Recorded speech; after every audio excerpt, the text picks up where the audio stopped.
ubwa mbere nuko ubutare bwa mbere bumenya ko bwa leta habanze haboneke inyungu ya leta imbere yuko haboneka inyungu uriya mudandaza ariko arabucukura.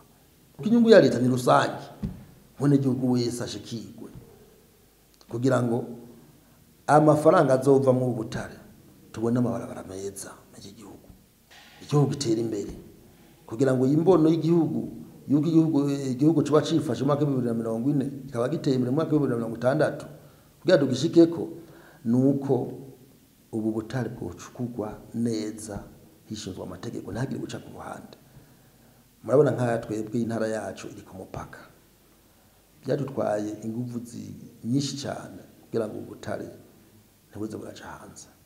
Hariho datera kamo n'abene gihugu babungabungira itunga ryabo, no kuvuga njwe tuzoronka abapolisi dushira ku mupaka ngo bose batone ibikunda magabe n'igihugu bumve yuko iterambere ribavako rikabasubirako babucungere.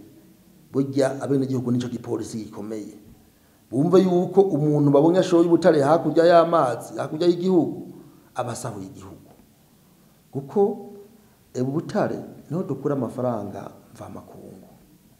Nayo kubacukura ubutare tubasaba yuko bwa mbere ho barondere amamashini bacukura ubutare ku buryo bwa none cyo twokwita moderne, nayo amamashini agezweho kuko ni umwembo cuboneka. Ibi bakoresha by'iminwe y'abenegihugu bakaruha bakagwa mu birombo hariya bakoresha ubuhinga bwa none.